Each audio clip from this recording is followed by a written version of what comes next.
নমস্কার বন্ধুরা, cooking with মৌমিতার চ্যানেলে আপনাদের সবাইকে অনেক অনেক ধন্যবাদ। আজ আমি আপনাদেরকে সুজি ও কাঁচা আলু দিয়ে একটি দারুণ ব্রেকফাস্ট রেসিপি করে দেখাবো, যেটা আপনারা বাচ্চাদের টিফিন বক্সে বা ব্রেকফাস্ট হিসেবে রাখতে পারেন। তো এটা খুবই ভালো খেতে আর খুব সহজেই আপনারা বাড়িতে বানিয়ে ফেলতে পারবেন। তো চলুন দেখে নিন রেসিপিটি একবার। প্রথমে আমি কড়াতে তেল গরম করতে দিয়েছি। গ্যাসটাকে লো ফ্লেমে রেখে আমি 1 চা চামচ গোটা জিরে দিয়ে দিলাম। জিরাটাকে হালকা বাদামি করে ভেজে নেব। এরপর জিরেটা হালকা বাদামি করে ভাজা হয়ে গেলে এতে আমি 1 চা চামচ লঙ্কা গুঁড়ো দিয়ে দেব। লঙ্কা গুঁড়োটাকে তেলের সঙ্গে ভালো করে নেড়ে নেব। এরপর এতে আমি 1.5 কাপ পরিমাণ জল দেব। দুটো কাঁচা আলুকে গ্রেট করে রেখেছি, সেই দুটো কাঁচা আলু গ্রেট করা আলু দিয়ে দেব। 1.5 কাপ পরিমাণ জল দিলাম। এরপর এতে আমি দুটো গ্রেট করে রাখা আলু দিয়ে দেব, কাঁচা আলু।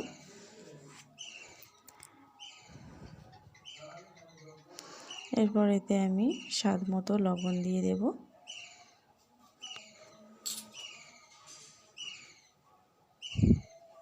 স্বাদ মতো লবণ দিয়ে দিলাম। এরপর এতে আমি 1 কাপ পরিমাণ সুজিকে অর্ধেক অর্ধেক করে দেব, যাতে সুজিতে না দলা পেকে যায়, তাই 1/2 কাপ পরিমাণ সুজি দিয়ে দেব।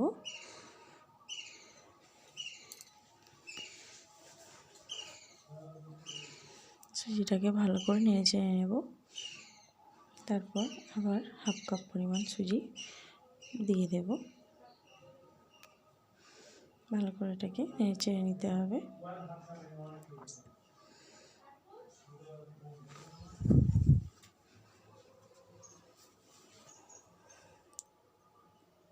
আরও 1/2 কাপ পরিমাণ সুজি দিয়ে দিলাম। এবার এটাকে ভালো করে নেড়ে নিচ্ছি।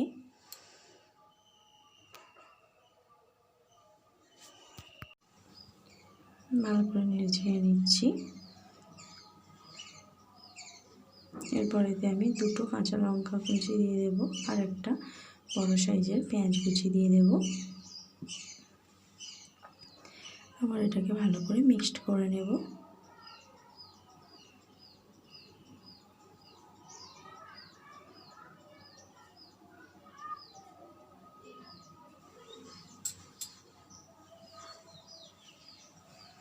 এক প্যাকেট ম্যাগি মশলা দিয়ে দেব।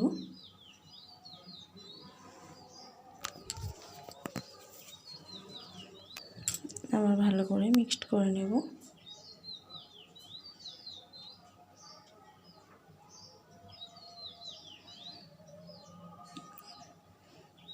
এরপর এটাকে একটা প্লেটে রেখে দেব। এটা আমার রেডি হয়ে গেল। প্লেটে আমি অয়েল ব্রাশ করে নিলাম। এরপর সুজি ও কাঁচা আলুর পুরটা দিয়ে দেব। এটাকে আমি চৌকো করে শেপ করে নেব। আপনারা চাইলে রাউন্ডও করতে পারেন।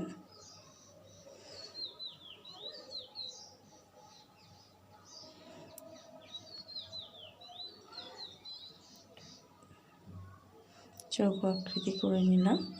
পর এটাকে ছুরিতে করে পিস পিস করে নেব।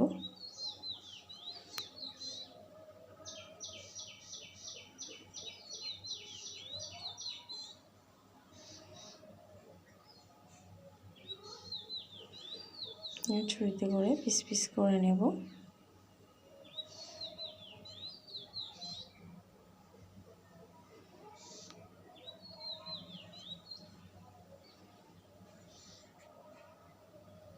এই দেখুন এইরকম আকৃতির হয়েছে। কড়াইয়ে আমি তেল দিয়ে দিলাম। তেলটাকে গরম করে নেব। কড়াইয়ের চারিদিকে তেলটা ভালো করে লাগিয়ে নেব। গ্যাসটাকে লো ফ্লেমে রেখে এরপর একটা একটা করে দিয়ে দেব ভাজার জন্য।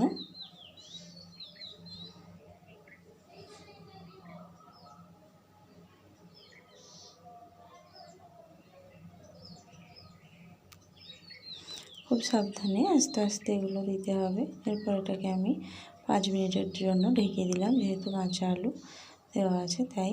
আবার 5 মিনিট পর ঢাকা খুলে এটাকে উল্টে দিতে হবে, উল্টো দিকটা ভাজার জন্য। খুব সাবধানে আস্তে আস্তে উল্টাতে হবে।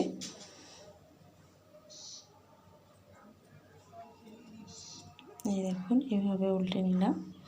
এরপর আবার অপর দিকটা উল্টে ভেজে নিচ্ছি।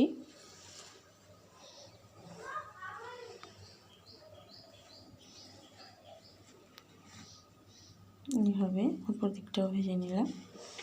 তো আমার ব্রেকফাস্ট রেডি হয়ে গেল। আপনারা চাইলে সন্ধ্যেবেলাও এটা বানিয়ে খেতে পারেন। বাচ্চাদের টিফিনে ব্রেকফাস্ট হিসেবে এটা বানিয়ে খাবেন, খুব ভালো লাগবে।